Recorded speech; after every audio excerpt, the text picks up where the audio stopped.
Hello dear viewers, today our topic is solar system. हम किस Galaxy में रहते हैं? सूरज के करीब कौन सा सियारा है? क्या सारे सियारों का एटमॉस्फेयर एक जैसा होता है? किस सियारे को सिस्टर ऑफ अर्थ प्लेनेट कहा जाता है? सोलर सिस्टम का सबसे बड़ा सियारा कौन सा है? और रेड प्लेनेट किस सियारे को कहते हैं? ये सारी चीज़ें आज हम डिस्कस करते हैं अपने टॉपिक में। तो बिना किसी टाइम वेस्ट किए हम चलते हैं अपने टॉपिक के तरफ। आपको पता है कि हमारा जो सोलर सिस्टम है मिल्की गैलेक्सी का एक छोटा सा पार्ट है। हमारा जो यूनिवर्स है वो यूनिवर्स की जो शुरुआत हुई थी, जो साइंस कह रहे हैं, वो बिग बैंग ब्लास्ट से हुई थी, जो आज से बिलियन ईयर्स अगो ये बिग बैंग का धमाका हुआ था और उससे ये पूरी कायनात जो है उसकी एक्सपेंडेशन हुई है और तब से ये जो है वो अभी तक फैलती जा रही है। तो यूनिवर्स के एक बहुत छोटा सा जो हिस्सा है उसे हम सोलर सिस्टम कहते हैं। तो आज हम डिस्कस करते हैं अपने सोलर सिस्टम के बारे में। और solar system is collection of planet, moons, asteroids, comets and small debris such as meteorites which are revolving around the sun। हमारे सोलर सिस्टम का जो सेंटर है वो सन है। सन हमसे 150 मिलियन किलोमीटर के फासले पर जो है वो मौजूद। सन की जो लाइट है वो ज़मीन तक पहुंचने में 8 मिनट और 20 सेकंड का टाइम लगता है। सन जो है वो न्यूक्लियर फ्यूजन, उसके अंदर गैसेस की न्यूक्लियर मास है गैसेस का, जिसके अंदर न्यूक्लियर फ्यूजन होती रहती है और जिससे हमें हीट और लाइट मिलती है। सन एक बहुत बड़ा ब्राइट बाल है बर्निंग गैस का। सन की अपनी एक जो है वो फोर्स ऑफ ग्रेविटी होती है। सन एक ऐसा स्टार है जिसका टेम्परेचर जो है वो बहुत ज़्यादा होता है। अगर हमारे सोलर सिस्टम में सन न होता तो दुनिया कैसे दिखाई देती हमें? अगर सन न होता तो अंधेरा होता, जमी हुई दुनिया होती। हमारे जो ये लिक्विड फॉर्म में जो वाटर मौजूद है वो नहीं होता। अगर पानी ना होता तो मीन्स के लाइफ बनना होती। प्लैनेट सियारा एक लार्ज बॉडी होती है जो एक स्टार के मदार में गर्दिश करता रहता है।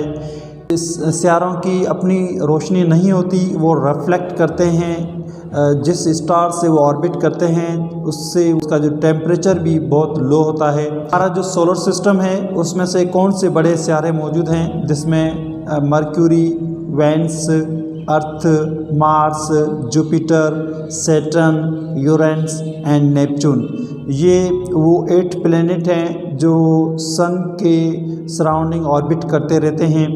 प्लूटो को भी पहले सोलर सिस्टम का एक प्लैनेट माना जाता था, मगर अब उसे एक प्लैनेट कंसीडर नहीं किया जाता। अब उसको एक न्यू कैटेगरी के अंदर रखा गया है जिसे हम ड्वार्फ प्लांट कहते हैं, मीन्स छोटे कद का प्लैनेट। 8 मेजर प्लैनेट हैं, उसको 2 हिस्सों में डिवाइडेड किया गया है। एक को हम इनर प्लैनेट कहते हैं। प्लैनेट के अंदर जो प्लैनेट है उसे हम Mercury, Venus, Earth and Mars कहते हैं। ये प्लैनेट स्मॉल होते हैं and composed primary of rock and iron. ये ज़्यादातर रॉक एंड आयरन से बने हुए होते हैं। आउटर प्लैनेट्स हैं उसमें से Jupiter, Saturn, Uranus and Neptune आ जाते हैं। ये बहुत बड़े होते हैं। ये हाइड्रोजन और हीलियम से बने हुए होते हैं। सन के जो ज़्यादा करीब और जो स्मॉलेस्ट प्लैनेट है वो मर्क्यूरी है।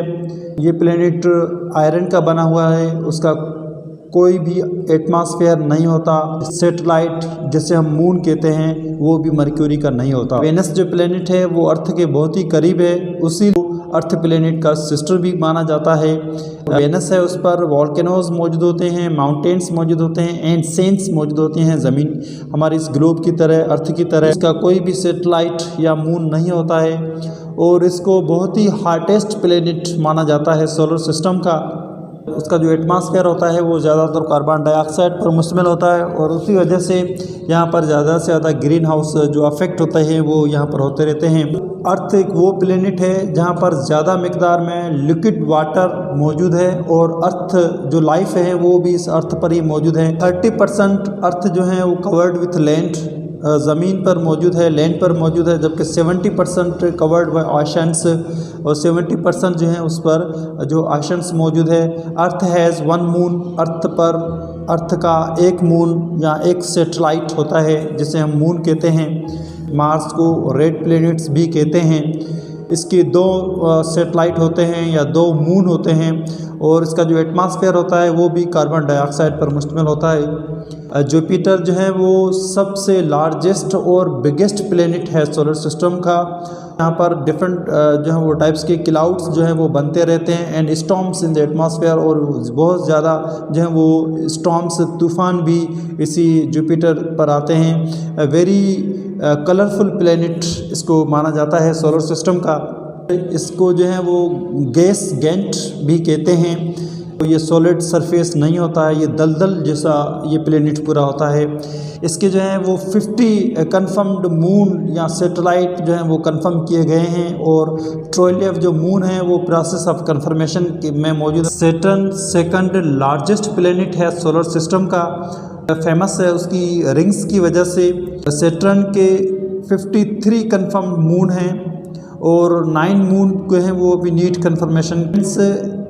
इज़ अ गैस गेंट, इसको एक गैस गेंट माना जाता है। एक्सट्रीमली कोल्ड टेम्परेचर, इसका जो टेम्परेचर है वो बहुत ही कोल्ड रहता है। इसको आइस गेंट भी माना जाता है, और उसके जो है वो 27 सैटेलाइट मौजूद हैं। इसके सोलर सिस्टम का वो प्लेनेट है जहाँ पर बहुत ही तेज़ हवाएं जो है वो चलती हैं। इसके जो है वो 6 रिंग्स होते हैं और 14 मून या सैटेलाइट इसके जो होते हैं। स्ट्राइट्स और मेट्राइट्स ये वो तबाहशुदा ज़रात होते हैं जो रॉक से बने हुए होते हैं और डिफरेंट साइज़ में मौजूद होते हैं। वो स्पेस के सराउंडिंग ट्रेवल करते रहते हैं। कॉमेट्स है उसे हम बॉल ऑफ आइस कहते हैं। Comets are balls of ice and dust, और वो भी सन के जो है वो सराउंडिंग ऑर्बिट करते रहते हैं। तो ये कुछ कॉमन पॉइंट्स थी सोलर सिस्टम के बारे में। आई होप आपको ये टॉपिक समझ में आया होगा। Thank you so much. मिलते हैं नेक्स्ट वीडियो के साथ।